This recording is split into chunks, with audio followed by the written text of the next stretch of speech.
उसके परिवार के सभी सदस्य एक साथ आने वाले थे। निर्मला जी को यह तय करना था कि क्या बनाना है और कितना बनाना है और कैसे बनाना है। तो उनकी बहू सुगंधा ने कहा, माँ जी, हमें इतना कुछ बनाना है, मुझे लगता है कि हमें मदद लेनी चाहिए। निर्मला जी ने कहा, नहीं बेटी, हम अपने हाथों से सब कुछ बनाएंगे। यह हमारा परिवार का उत्सव है और हमें इसे खुद बनाना होगा। सुगंधा ने कहा, ठीक है माँ जी, मैं आपकी मदद करूंगी। निर्मला जी ने कहा, बेटी, हमें पहले तय करना होगा हमें कितने सारे लोगों के लिए खाना बनाना है और हमें यह सुनिश्चित करना होगा कि यह सब सही हो। सुगंधा ने कहा, माँ जी, मैं आपके साथ हूँ, हम मिलकर सब कुछ तय करेंगे। इस तरह निर्मला जी ने सुगंधा ने मिलकर तय किया क्या बनाना है और कितना बनाना है और कैसे बनाना है। उन्होंने अपने परिवार के लिए एक बड़ा और स्वादिष्ट भोजन तैयार किया जिसमें सब कुछ शामिल था। जब परिवार के सभी सदस्य इकट्ठे हुए तो उन्होंने देखा निर्मला जी और सुगंधा ने कितनी मेहनत से खाना तैयार किया। उन्होंने सभी को धन्यवाद दिया और कहा, यह स्वादिष्ट है माँ जी, और सुगंधा जी ने बहुत मेहनत से बनाया है। निर्मला जी ने कहा, बेटी, यह हमारा परिवार का उत्सव है और हमें इसे खुद बनाना था। मैं खुश हूँ कि हमें मिलकर ऐसा किया। इस तरह निर्मला जी के घर में एक बड़ा उत्सव हुआ जिसमें पूरे परिवार ने मिलकर भाग लिया और एक दूसरे के साथ समय बिताया। लेकिन इस उत्सव के बीच सचिन और सुनीता की बात हुई। सचिन और सुनीता की शादी को 7 साल हो चुकी थी, लेकिन अभी तक उसके बीच कोई बच्चे नहीं थे। सुनीता ने कहा, सचिन, मैं बहुत दुखी हूँ, मैं माँ बनना चाहती हूँ, लेकिन लगता है यह मेरे नसीब में नहीं है।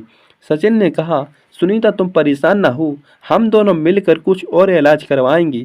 सुनीता ने कहा, सचिन, मैं तुम्हारे साथ हूँ, हम दोनों मिलकर कुछ ऐसा करेंगे। निर्मला जी ने देखा और सचिन और सुनीता को दुखी है। निर्मला जी ने कहा, बेटे, तुम दोनों परेशान ना हो, मैं तुम्हारे लिए कुछ उपाय करूंगी। सचिन ने कहा, माँ जी, हमें आपकी मदद चाहिए। निर्मला जी ने कहा, ठीक है बेटी, मैं तुम्हारे लिए कुछ उपाय करूंगी। निर्मला जी ने सचिन और सुनीता के लिए कुछ उपाय किए। उन्हें आशा की किरण दिखाई दे रही थी। उन्होंने कहा, बेटी, तुम दोनों परेशान न हो, तुम्हारे घर में जल्द ही बच्चे की किलकारी सुनाई देगी। सचिन और सुनीता ने निर्मला जी को धन्यवाद दिया और कहा, माँ जी, हमें आपकी मदद की उम्मीद है। इस तरह निर्मला जी ने सचिन और सुनीता की कुछ उपाय किए और उन्हें आशा की किरण दिखाई। लेकिन इस बीच गरिमा ने सुगंधा से फोन पर कहा, ससुराल वाले क्या कहेंगे, इससे अच्छा आप छोटी भाभी को फोन कर लो। सुगंधा ने कहा, कोई बात नहीं आंटी जी, मैं हूं ना, बस तो आती होगी, चलिए आप अपना काम कीजिए।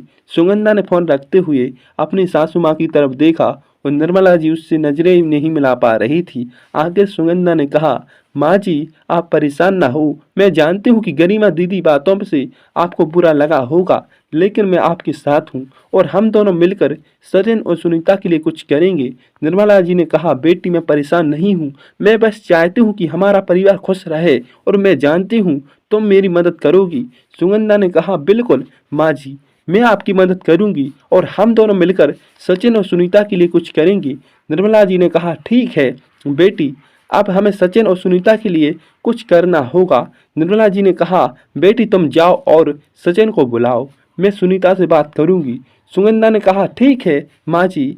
सुगंधा सचिन को बुलाने गई और निर्मला जी सुनीता से बात करने लगी। निर्मला जी ने कहा, सुनीता बेटी, तुम परेशान ना हो, हम तुम्हारे लिए कुछ करेंगे। सुनीता ने कहा, माँ जी, मैं बहुत दुखी हूँ, मैं माँ बनना चाहती हूँ, लेकिन लगता है यह मेरी नसीब में नहीं है। निर्मला जी ने कहा, बेटी, तुम परेशान ना हो, मैं तुम्हें एक अच्छे डॉक्टर के पास ले जाऊंगी। सुनीता ने कहा, माँ जी, धन्यवाद, मैं आपकी मदद से उम्मीद है। इस तरह निर्मला जी ने सुनीता को आशा की किरण दिखाई और सचिन को बुलाया। सचिन आया और निर्मला ने कहा, सचिन बेटा, तुम सुनीता परेशान ना हो। सचिन ने कहा, माँ जी, धन्यवाद, हमें आपकी मदद की उम्मीद है। सुनीता ने सचिन और सुनीता को डॉक्टर के पास ले जाने का फैसला किया और उन्हें फोन किया। सचिन ने कहा, सुनीता, हमें डॉक्टर के पास ले जाने की जरूरत नहीं है, हम खुद जाएंगे। सुनंदा ने कहा, नहीं सचिन भैया, मैं आपके साथ जाऊंगी, माँ जी ने मुझसे कहा है मैं आपकी मदद करूं। सचिन ने कहा, ठीक है सुगंधा, तुम हमारे साथ आओ। इस तरह सुगंधा सचिन और सुनीता के साथ डॉक्टर के पास गई। डॉक्टर ने उन्हें देखा और कहा, आप दोनों परेशान न हो। सचिन और सुनीता ने डॉक्टर की बात मानी और उनकी सलाह पर डॉक्टर ने उन्हें कुछ दवाई दी और कहा, दोनों इन दवाओं लो और मेरे पास 1 महीने बाद आना। सचिन और सुनीता ने डॉक्टर की बात मानी और दवाई लेने लगे। 1 महीने बाद फिर से डॉक्टर के पास गए। डॉक्टर ने उन्हें देखा, कहा, आप दोनों की रिपोर्ट अच्छी है, आप जल्द ही माँ बाप बनेंगे। सचिन और सुनीता ने डॉक्टर की बात सुनकर खुशी महसूस की और धन्यवाद दिया। इस तरह सुगंधा की मदद से सचिन और सुनीता की समस्या तो हल हो गई। सचिन और सुनीता ने घर आकर निर्मला जी को बताया, डॉक्टर ने उन्हें अच्छी खबर दी है। निर्मला जी ने सुनकर खुशी महसूस की और कहा, बेटे यह तो बहुत अच्छी खबर है, मैं बहुत खुश हूँ। सुगंधा ने कहा, माँ जी मैं भी बहुत खुश हूँ, मैंने सचिन भैया और सुनीता दीदी को मदद की और वे जल्द ही माँ बाप बनेगी। निर्मला जी ने कहा, बेटी तुमने बहुत अच्छा किया है, तुमने अपने भैया और भाभी की मदद की है, उन्हें खुशी दिलाई है। इस तरह निर्मला जी और सुगंधा ने सचिन और सुनीता को खुशी खुशी महसूस की और उन्हें दुआएं दी। कुछ महीने बाद सुगंधा ने एक बच्चे को जन्म दिया। सचिन और सुनीता दोनों बहुत खुश थे। निर्मला जी और सुगंधा ने उनकी खुशी को महसूस किया और बच्चे को देखकर खुश हुए। निर्मला जी ने कहा, बेटे यह तो बहुत प्यारा बच्चा है, मैं बहुत खुश हूँ। सुगंधा ने कहा, माँ जी मैं भी बहुत खुश हूँ।